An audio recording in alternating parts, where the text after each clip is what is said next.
Om Swastiastu. Ya, kembali lagi ya. Kalau ingin tahu caranya untuk mengenal saudara empat kita ya, kalau ingin segera tahu, janganlah skip video ini lah, tonton sampai habis. Oke? Ya, kalau tentang untuk mengenal saudara empat kita ya. Nah, ini caranya ya. Ini kuncinya. Dan kalau ingin mempraktekkan, silahkan kembali ke diri kalian masing-masing ya. Ya, kalau ingin mengenal saudara empat kita, satu yang harus kamu lakukan ya, kamu harus meditasi. Ya, dengan cara meditasi lah kita bisa mengenal saudara empat kita ya. Kalau ingin mengenal saudara empat kita ya. Kenapa harus meditasi ya? Karena saudara empat kita itu adalah gaib, tidak kelihatan, hanya bisa kita rasakan, dan kita hanya cuma bisa kenali di dalam meditasi ya. Karena saudara empat itu adalah hanya suatu gaib dan sifatnya energi. Maka kita harus temu dengan cara gaib juga. Dengan cara apa? Dengan cara meditasi. Karena di tubuh kita ini juga ada gaib, ada energi yang sifatnya adalah roh yang bisa menghidupi tubuh kita ini. Nah, dengan cara itulah kita untuk mengenali saudara empat kita ya. Ya, dengan cara untuk meditasi. Ya, kalau kalian ingin mengenal saudara empat kita, harus kita dengan cara meditasi. Nah, karena saudara empat kita itu adalah sifatnya gaib, kita harus komunikasi dengan gaib juga dengan cara kita meditasi. Nah, seperti itulah caranya untuk mengenal saudara empat kita lah. Kita mohon kepada saudara empat kita ya, agar bisa kita komunikasi dengan apa? Dengan komunikasi dengan rasa. Nah, ini yang perlu kita pelajari ya.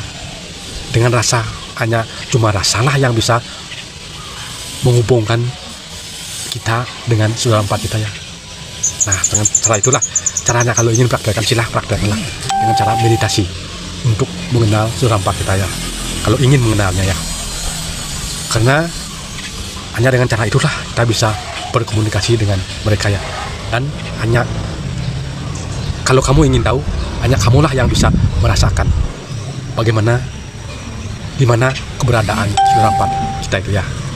Ya, kalau ingin mempraktekkan, silahkan, selamat mempraktekkan ya. Ya, kalau untuk kita komunikasi dengan setiap dalam kehidupan kita sehari-hari hanya gampang, tapi intinya dalam kehidupan kita sehari-hari kita harus sering menyapanya. Di setiap berpergian kemanapun, di setiap kita makan, setiap kita tidur, kita harus menyapa beliau. Karena kalau kita ingat sama mereka, saudara empat kita pun juga akan mengingat kita. Nah, dengan cara itulah kita komunikasi dalam kehidupan kita sehari-hari ya. Kita menyapanya. Ya, bagaimana cara menyapanya? Ya, tidak perlu kita mengucapkan sebuah mantra dengan kata-kata begini itu, tidak usah. Apa yang kita bisa? Nah, ambil contoh ya, seperti ini ya. Wahai saudara empatku, lindungilah saudaramu ini akan mau berpergian kemana lah. Itulah pada intinya ya. Lindungilah dari mara bahaya dan dari orang-orang yang bermaksud jahat. Seperti itulah kita ucapkan. Dan yang penting apa yang kamu bisa ucapkan, itulah yang kamu ucapkan kepada saudara empat kita ya. Ya, boleh dibuktikan dan coba praktekkan ya di dalam kehidupan kita sehari-hari ini ya.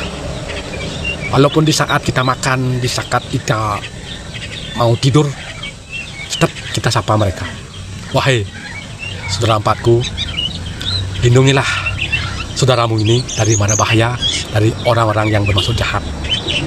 Nah, hanya seperti itulah kita menyapanya setiap hari.